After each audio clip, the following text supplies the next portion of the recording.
Hey, how you guys doing today? Good. Enjoyed it so far? Hey, how many of you guys have a drone of your own? Quite a few, right? I have a tiny Piotr X drone. When we started doing this a few years ago, like nobody had a drone.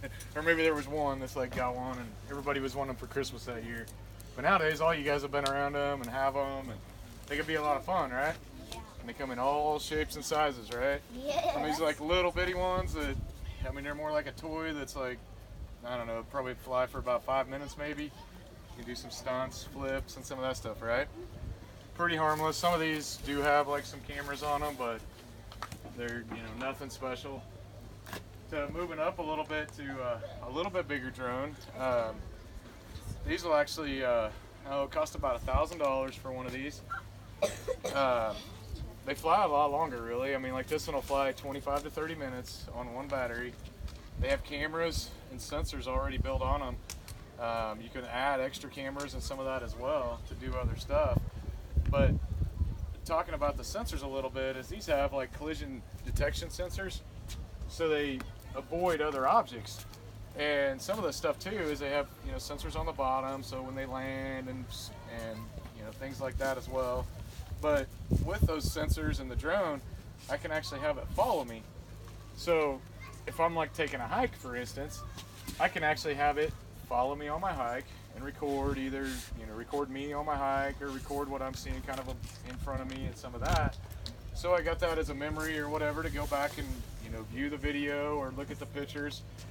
But we use them more like in the field. If I'm out walking through the field, checking the plants, corn's 12, 15 foot tall. I can't see over the corn, at certain times during the season. This year it even got a little taller, so I definitely wasn't seeing very far. But with this, it can fly above, getting a bird's eye view and seeing more area. It's kind of like if I'm in a plane looking down, but it's on a small scale. So as I'm walking through the field, it can pick out the bad areas for me. And so I know where to go look in the field to, check on the corn. And there's just so many uses with that. But on the other side of it is there's certain rules that we got to follow. How many of you guys with your drones actually fly around your neighbor's house, maybe try to fly through there, look in their house and stuff like that? A few of you? You think that's the right thing to do? No. Hey, what about at school if one of your classmates start going through your desk without your permission? You guys like that? No, you guys got stuff in there you don't want them to see, right? Don't want them messing with, right? Well, it's the same thing with the drones. When you're out flying, I mean, it's probably not right to fly over your neighbor's backyard unless they're okay with it and know about it. But we have those same rules when we're out flying, say a field or something. If there's a house there, one of the farmer's neighbors or something's house is there, we have to let them know ahead of time. And then they usually always give us permission that they know that we're not really flying their house. We're flying the field maybe across the road. And also, like if we're flying near an airport, we have to get special permission first or else not fly at all within a certain distance from the airport. Or a city, we can't really fly over cities without getting permission up front and first to do it. And then there's certain heights that we can fly. We have to stay under 400 feet when we fly. But from that height, we can get really good coverage of what we're flying and still cover a lot of acres. Other things is we got to keep them in line of sight when we're flying, and you guys probably need to do the same thing. If you can't see the drone, it gets out so far, it's illegal. You got to be able to see the drone at all times. And then you shouldn't really fly them at night either. Now maybe with these small drones like this, if you're flying this around your living room at night, that's probably okay. But when you're outside flying, you got to keep it in line of sight. So moving on up, these are more of the rotary drones, or like the quadcopters that can hover and some of that. But then we go to like the fixed wing drones that are more like an airplane and designed to fly more distance basically and for a longer time. A few years ago, this drone was about $25,000 to buy this drone with the cameras. And now they've came down a lot to where it's about $9,500 is all. So a little less than $10,000 for this. But it'll fly for about an hour on one battery, and on that time we can fly about 320 acres. You guys all know what an acre is? How big it is? Football field, right? So it's like 320 football fields. So as it's flying, I'm not actually controlling this one with a controller. I'm actually controlling this with my computer. So really all I have to do is draw a boundary, either a box or rectangular circle around the area I want to fly and launch the drone into the air, and it's going to fly back and forth across that field until it covers the entire field, and then come back and land where it took off from. And while it's flying back and forth like that, it's taking several pictures that at the end we can put all those pictures together and have one big picture of that whole field or that whole area that we're flying. And so that's one thing that we're doing for farmers there. And farmers use drones for several different ways. They might not be getting their KFC delivered with it yet, but someday they might be. But other things other than their crops is they're checking maybe their cows with them. You know, we've got a lot of rain here recently, and it might be pretty muddy for them to get out and find all their calves. And so with a drone, they can actually just fly out there and find them, or maybe the level of the pond where their cows are getting water from, you know, they can fly out there to actually check it without actually having to go out there. But back to the crops, I'll let Bryce talk a little bit more how we're using the drones in agriculture. So first thing I'll ask, you guys have any brothers and sisters? Yeah. Yeah. Do your brothers and sisters ever do anything to get you in trouble? It's not your fault. Yes. All the time, right? That's what they're good for. So what we can do is by taking a look at either the satellites or drones, we can actually take a picture of the crops. So we're actually able to go out and take a look at the field, and we can see areas of the field that are being bad, like your brother and sister, and areas of the field that are being good, and treat those areas differently. So how we do that is we actually take a look at what they call the electromagnetic spectrum. Have you guys ever heard of that? No? Okay. Electromagnetic's going to be a spelling test word this week. You guys got that? It's going to be tough. So, I'm just joking with you guys. So, that sounds really complicated, but all the electromagnetic spectrum is all the energy that we get from the sun. So, all the sunlight. So, inside of that sunlight, a really small portion of this is the visible light that we can see. So, let me ask you guys a simpler question. When the sun's out behind us and we had a big rain cloud over here, what would we see up in the sky? A rainbow. So a rainbow is all the light that we can see with our eyes. So plants actually use that same band of light to carry out all of its functions. Do you guys know what it's called when a plant makes its own energy? Photosynthesis. Yes, you guys said it right. So anyway, that's when a plant basically takes the sunlight and makes energy. So what we see though, when the sunlight goes into a plant, it absorbs most of the different bands or colors of light and it reflects green light. That's why when a plant we see looks green, it's actually the green light that's being reflected that we're picking up.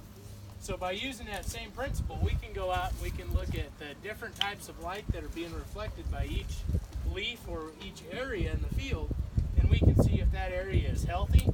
You know, that area may be turning a little yellow because it's sick, or we can actually see if that plant tissue is dead, all by taking a look just at the light that's being reflected off that crop. So we can do that by either using a satellite or a drone, and then what we're able to do is get, in this area, for example, we have 6 different images, all of that same field, and you can kind of see how it's progressing throughout the season. So what we can then do, instead of like your parents, if they didn't know who started the fight, do you guys sometimes both get in trouble? So with this, we're able to go out and see exactly the areas of the field where there's a problem and actually treat those areas separate, because farmers only have a certain amount of money and resources that they can put into a whole field. So by looking at it this way, we can do the best job of matching the areas of the field that need certain things and go out and actually identify those to help the farmer make more. So with that, there's several different ways, like I said, to get to the point where we can see almost a report card of the field. And another one's satellite imagery, and I'll let Alex talk on that.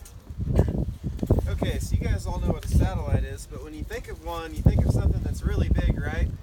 Like maybe the size of this tractor and trailer that you're sitting on? Yeah? Well, the technology has gotten so good in the last, 20 years or so that satellites are really small now. So down here in the corner we have a picture. This gold thing is an old Landsat. Back in the 1970s they sent those up, and those were the first satellites that could take pictures of the Earth. Well, nowadays we've got satellites that are so small that they'll fit in the palm of your hand, or they're maybe the size of your laptop or a soccer ball. And what we can do with those is they've got cameras on them that are really similar to what we've got on our drones. And when we send those up in the air, they orbit around the Earth, and once a day they pass a certain spot. Well, we can tell that satellite when it gets to a certain point to take a picture. And what we can do then is we can use it like we would with a drone and get an image to see what the plants are doing and how healthy our plants are. And that can help us out because there's some days, like Marty was talking about, where we might not be able to fly a drone because it's maybe too windy, or it's rainy, or it's cloudy, kind of like it is today. So what we can do instead, since we can't fly our drones, we can use the picture that the satellite took instead to kind of see what the plants are doing. And we can put those together in the report card. And that can help farmers out too, because a farmer may want to know what his plants are doing for the whole summer instead of just one day. So what he can do then is when that satellite takes a picture, it stores it kind of like a phone would do, and he can look back across the course of a year and see what the plants were doing on each different day. So right here, these pictures are all of the same field, but they were taken at different times of the summer. Right here you've probably got right when the field was first planted and they're starting to emerge. Here the plants are getting a little bigger and they're starting to catch up with each other. And by this point, the plants are all about the same size and they're all looking like they're doing pretty healthy. Another way satellites are beneficial is satellites have gotten a lot cheaper now. So you think about a 5-gallon bucket. You guys know how big that is. All right. Think about a tennis ball. How many tennis balls could we put inside a 5-gallon bucket? A lot. Well, now what if we had a basketball? How many basketballs could we put inside that bucket? 1 or 2, right? Well, it's the same thing with a satellite. So, we can put a bunch of these little satellites inside of a rocket versus putting, 1 or 2 of the really big ones inside of a rocket. So that can save money by you can send more of them up for the same cost. Satellites are traveling really fast around the Earth. Does anybody know how fast they go? Faster than 200. 500. Faster than 500. 600 miles per hour? 600, even faster. They're going about 18,000 miles an hour. So how many seconds do you think it'd take you guys to run to the end of the runway down there and back? A couple seconds? Yeah. So that would be pretty fast. So imagine in a couple seconds if you guys could run all the way to the other side of Great Bend and back. That's like an hour. That's how quick a satellite would do it. So every second it would cover 5 miles at 18,000 miles an hour. Are you guys that fast? No? Any quick questions? Thank you guys. How big do satellites get? How big? Well, they used to be huge, like the size of this trailer and this tractor together.